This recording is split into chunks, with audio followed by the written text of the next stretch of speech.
यसु अल मसीह के बाबरकत और जलाली नाम में देखने वालों और सुनने वालों की सलामती हो। खुदावंद आप सबको बरकत पर बरकत दे और महफूज रखे और अपना चेहरा आप पर जलवागर फरमाए और अपना नूर आप पर आश्कारा करे। अजीज़ो, वक्त की ज़रूरत समझते हुए एक बार फिर मैं आपकी खिदमत में हाजिर हूँ खुदा के कलाम को बयान करने के लिए, खुदा के कलाम को शेयर करने के लिए, क्योंकि मेरा ईमान है, मैं इस चीज़ पर बिलीव करता हूँ कि जब भी कलाम सुना, सुनाया, पढ़ा, बोला और इस पर अमल किया जाता है तो मिरेकल्स अपीयर होते हैं, मोजज़ात रूह नुमा होते हैं, हालात बदलते हैं, बीमारियां चंगाई में, कमियां कसरत में, कमजोरियां जोर में, घाटे मुनाफे में और मातम नाच में बदल जाता है खुदा के कलाम के वसीला से। क्योंकि कलाम ये वो कलाम है जिसके वसीला से पूरी कायनात, पूरी खलक को इस कलाम के वसीला से पैदा किया गया, तख्लीक किया गया। तो मैं ईमान रखता हूं कि जब हम कलाम सुनते, इस पर अमल करते और इसके मुताबिक जिंदगी गुजारते और कलाम को अपनी जिंदगी में अव्वल दर्जा देते हैं, तो खुदा जो आसमानों के आसमान पर तख्त नशीन है, जो अजली अबदी गैर फानी नादीदावाद खुदा है, वो अपने कलाम के वसीला से हमारी जिंदगियों में बरकत को जारी और सारी करता। और आज मेरा भी ईमान है, जब आप इस पर अमल करेंगे तो आप खुदा का कलाम आपकी रहनुमाई करेगा, क्योंकि ये कलाम वो है जिसके बारे में मुकद्दस दाऊद ने कहा, तेरा कलाम मेरे कदमों के लिए चिराग और मेरी राह के लिए रोशनी है। आइए खुदा के कलाम की रोशनी में अपनी तरबियत, अपनी नसीहत, अपनी तनबी, अपनी तरक्की के लिए देखते हैं। लूका तबीब की मार्फत यसु मसीह की इंजील, उसका 17वां बाब और उसकी 26वीं आयत में से मैं आपके साथ चंद आयात शेयर करूंगा, चंद आयात की तलावत करूंगा। गौर से सुनिएगा। लिखा, और जैसा नूह के दिनों में हुआ था उसी तरह इब्ने आदम के दिनों में भी होगा, कि लोग खाते पीते थे और उनमें ब्याह शादी होती थी, उस दिन तक जब नूह कश्ती में दाखिल हुआ और तूफान ने आकर सबको हलाक किया। जैसा लूत के दिनों में हुआ था कि लोग खाते पीते, खरीदो फरोख्त करते और दरख्त लगाते और घर बनाते थे, लेकिन जिस दिन लूत सदूम से निकला, आग और गंधक ने आसमान से बरस कर सबको हलाक किया। इब्ने आदम के ज़हर होने के दिन भी ऐसा ही होगा। उस दिन जो कोठे पर हो और उसका असबाब घर में हो, वो उसे लेने को ना उतरे, और इसी तरह जो खेत में हो वो पीछे को ना लौटे। लूत की बीवी को याद रखो। खुदावंद के पाक कलाम पढ़े और सुने जाने के वसीला से हम सब पर खुदा की बरकत आए। आमीन। खुदा का शुक्र हो जो अपने कलाम के वसीला से हमारी रहनुमाई करता, हमारी तरबियत और नसीहत करता। अजीजो, ये एग्जाम्पल खुदावंद यसु अल मसीह ने अपनी जुबाने मुबारका से दी। नूह के दिन के बारे में बताया और लूत के दिनों के बारे में बताया। ये दोनों के जमाने जो थे, दोनों के दौर जो थे, इन दोनों अदवार के अंदर जो कुछ हुआ आप बखूबी वाकिफ हैं, आप बखूबी वाकिफ हैं। मैं ईमान रखता हूं इस बात का इल्म भी रखता हूं कि नूह के बारे में और लूत के बारे में बच्चा बच्चा इस बात से वाकिफ है कि लूत के दिनों में क्या हुआ और नूह के दिनों में क्या। बेसिकली दोनों अदवार के अंदर गुनाह का लेवल जो है वो हाईली था। गुनाह का शोर खुदा के कानों तक पहुंच चुका था। हर कोई अपनी मर्जी कर रहा था, जो किसी को अच्छा लगता वही कर रहा था। यानी कि बदी कसरत के साथ थी, हरामकारी कसरत के साथ थी, लेकिन चंद लोग, चंद शख्सियात खुदा के कलाम पर गौर कर रहे और उस कलाम के मुताबिक अपनी जिंदगी गुजार रहे थे जो खुदा ने उनको दिया था। जिस तरह पौलुस रसूल कहते हैं कि मैं उस निशान की तरफ दौड़ा जाता हूं। यानी कि पौलुस रसूल कह रहा है कि मैं माजी की बातों की तरफ नहीं देख रहा, मैं राइट लेफ्ट नहीं देख रहा, मैं उस निशान की तरफ दौड़ा जा रहा हूं जो, यानी कि जो ये निशान मुझे यीशु मसीह की तरफ लेकर जा रहा है। यानी कि मैं उसकी बादशाही के लिए मुसलसल बढ़ रहा हूं और अपने आप को तैयार कर रहा हूं। तो नूह के दिनों की बात करें और लूत के दिनों की बात करें तो दोनों में ऐसा हुआ कि नूह ने भी मनादी की, सालों साल मनादी की और दुनिया को बताया कि सैलाब आने वाला है, बारिश आने वाली है, खुदा तबाह बर्बाद कर देगा, लेकिन एक ने भी उसकी आवाज को ना सुना,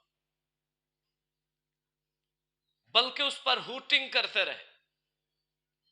आज भी ऐसे लोग हम अपनी जिंदगी में हालाते हाजरा के अंदर देखते हैं, इस दौरे हाजरा के अंदर, कि बहुत सारे लोगों को मैंने अपने कानों से सुना कि बचपन से ये सुनते आ रहे हैं कि यीशु मसीह जल्द आने वाला है, यीशु मसीह जल्द आने वाला है, लेकिन आज तक आया तो नहीं। तब भी लोग ये कह रहे थे कि कैसे बारिश आएगी, कैसे आसमान खुलेगा, पानी कैसे बरसेगा। लोग इस बात को डिनाई कर रहे थे, इग्नोर कर रहे थे। और लूत के दिनों में भी ऐसा हुआ कि जब वहां पर खुदा के फरिश्तगान ये मैसेज लेकर गए तो लोगों ने इस बात पर कान लगाने की बजाय उनकी तजलील करने की कोशिश की। खुदा के कलाम में लिखा हुआ है, खुदा खुद कहता है कि मैं जानता हूं कि इंसान के ख्यालात लड़कपन से ही बुरे हैं, लेकिन इसके बावजूद उसने अपने इकलौते बेटे खुदावंद यीशु अल मसीह को, ये बात जानते हुए भी, इस बात का इल्म रखते हुए भी, क्योंकि वो इल्मुल गायब है, वो इल्म कुल है, वो हर बात को जानता है, वो तय की बातें, इंसान के दिल की तय की बातें भी जानता है, क्योंकि वो क्रिएटर है, उसने क्रिएट किया है, उसकी ये क्रिएशन है हम सब। तो वो इल्म कुल है, वो तमाम बातें जानता है, लेकिन फिर भी वो जानते हुए भी उसने अपने इकलौते बेटे की कुर्बानी दी, उसे कुर्बान किया, उसे सलीब पर मसलूब होने दिया, उसका लहू बहने दिया। क्यों? क्योंकि हम निजात पाए और हम नूह के दिनों की तरह, लूत के दिनों की तरह, जिस तरह लूत के दौर में हुआ कि लोग आग और गंधक का शिकार हुए, आग और गंधक में जलकर भस्म हुए, और नूह के दौर में लोग पानी के अंदर डूबकर मर गए, लाशें तैरती रही, कौवे उनकी लाशों पर बैठते रहे, लेकिन खुदा उन अदवार में भी इंसान की फिक्र करता था, आज भी फिक्र करता है। इसी वजह से उसने अपने इकलौते बेटे को, यीशु अल मसीह को, ईसा अल मसीह को, जो मुजस्सम कलमा है, जो खुदा का रूहानी बेटा है, उसको कुर्बान कर दिया। खुदा ने दुनिया से ऐसी मोहब्बत रखी कि उसने अपना इकलौता बेटा बख्श दिया था कि जो कोई उस पर ईमान लाए हलाक ना हो, बल्कि हमेशा की जिंदगी पाए। आमीन। जो कोई यीशु मसीह की सलीब पर, उसके कफारे पर, उसके उसके यीशु नाम पर ईमान लाता है, मैं आपको यह बताना चाहता हूं, यह रस्मी और रवायती तौर पर बात नहीं है, यह ट्रेडिशनली नहीं है, बल्कि ये इल्हामी बात है, ये आसमानी बात है, ये जिंदा खुदा के जुबान मुबारका की बात है कि जो कोई उस पर ईमान लाता है हलाक नहीं बल्कि हमेशा की जिंदगी पाता है। हमेशा की जिंदगी का ताल्लुक जमीन तक नहीं है बल्कि आसमान तक है। हालेलुया। तो यीशु मसीह कुर्बान हो चुके हैं, यीशु मसीह ने कफारा दे दिया है। अब जो कोई उस पर ईमान लाता है, उसकी सलीब पर, उसके कफारे पर, उसके नाम पर, उसके कलाम पर अमल करता और उसके मुताबिक जिंदगी गुजारता है, उसमें हमेशा की जिंदगी है। वो मौत से निकलकर जिंदगी में दाखिल हो जाता है। लेकिन जो खास बात है जो मैं करना चाह रहा हूं, यहां पर हमने एक वर्ष ऐसी पढ़ी है जिसके अंदर लिखा है कि लूत की बीवी को याद रखो। ये बड़ी खास बात है, इसमें मैं थोड़ा सा जोर दूंगा। लूत की बीवी को याद रखो। नूह के दौर में, लूत के दौर में खुदावंद यीशु अल मसीह ने फिदिया नहीं दिया था अभी तक, लेकिन तब लोग बकरों, छतरों, बैलों पर डिपेंड करते थे, उनकी कुर्बानियां गुजरान थे। लेकिन आज बेऐब बर्रा कोई कलवरी गुलगुता यानी खोपड़ी के मकाम पर कुर्बान हो चुका है। मेरे अजीजों, जो मेरे और आपके खिलाफ गुनाहों की दस्तावेज थी उसने खींचकर सलीब पर कीलों से जड़ दी। मरूशी गुनाह, खानदानी, नस्ली, जमीनी, विरासती तमाम लानतें उसने अपने ऊपर उठा ली।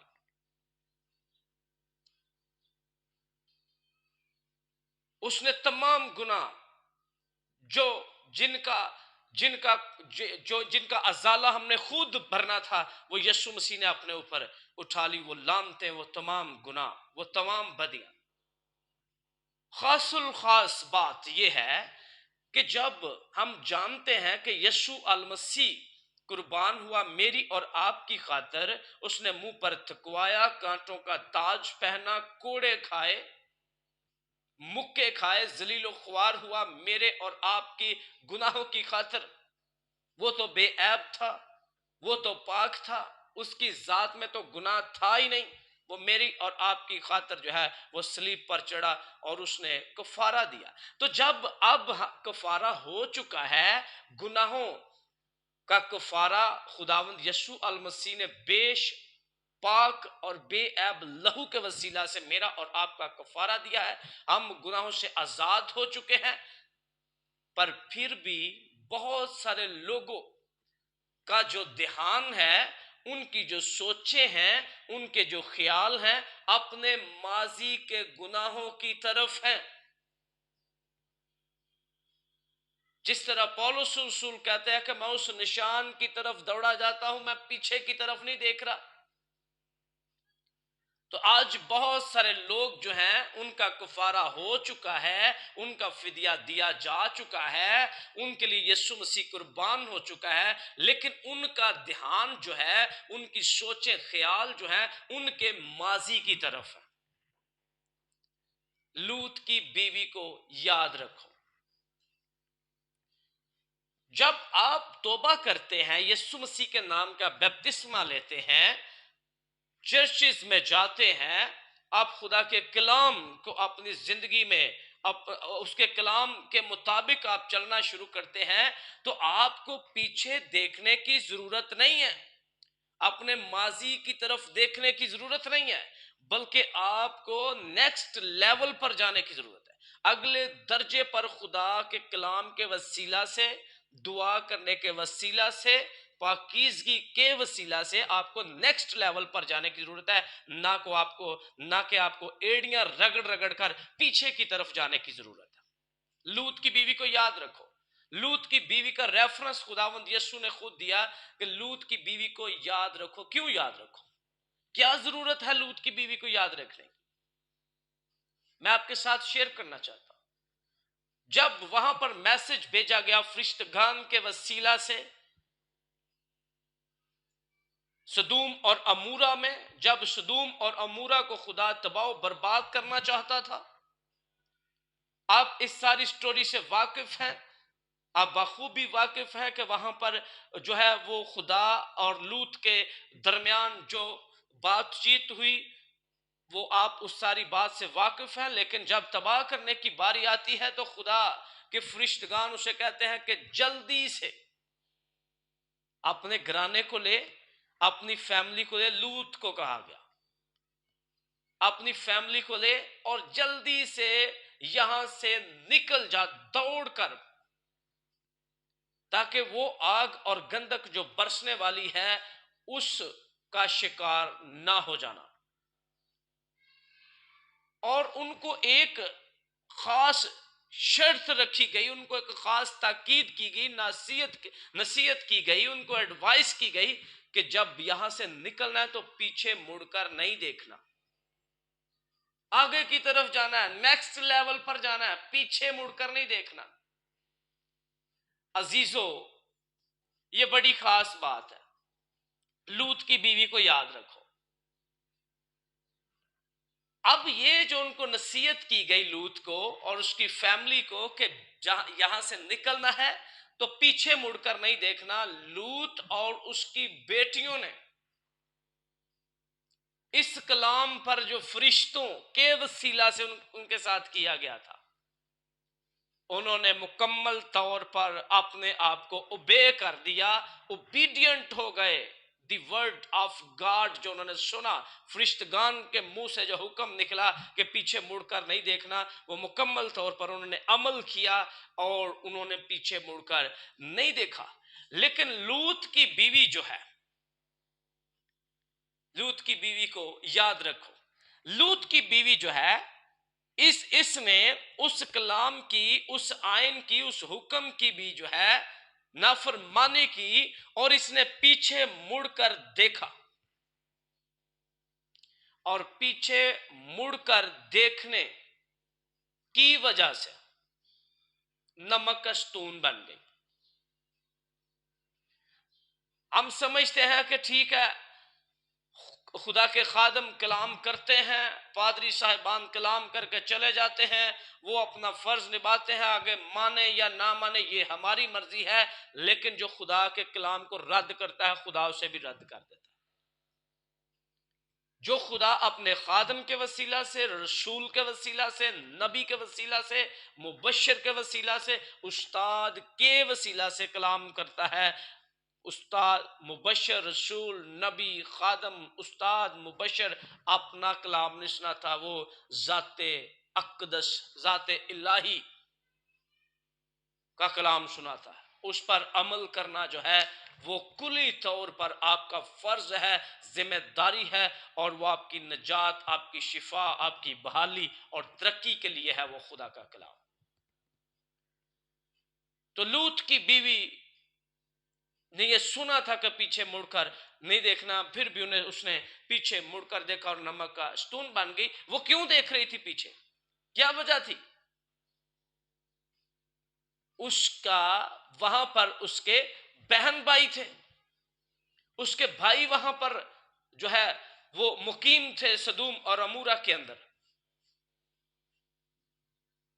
आज भी बहुत सारे लोग जो हैं वो अपने अजीजों, बहन भाइयों की वजह से नमक का शतून बन गई। इबरतनाक, वो तमाम नेशंस के लिए, तमाम दुनिया के लिए वो इबरतनाक जो है वो इबरतनाक जो है वो हमारे सामने ये बात है कि उसने खुदा के कलाम की नाफरमानी की और फरिश्तगान के वसीला से जो हुक्म दिया गया उसको ना माना और इबरत का निशाना बन गई। किसकी वजह से? अपने नातेदारों की वजह से, अपने अजीजों कारब की वजह से। आज भी बहुत सारी बहनें जो हैं, बहुत सारी बेटियां जो हैं, बहुत सारी औरतें जो हैं, वो ना कि अपने शोहर की उस कदर बात मानती हैं जितनी वो अपने मायके की बात पर कान धरती हैं, जितने अपने अजीजों कारब की बात पर कान लगाती और इंप्लीमेंट करती और अपने घर के तमाम माहौल को डिस्टर्ब कर देती।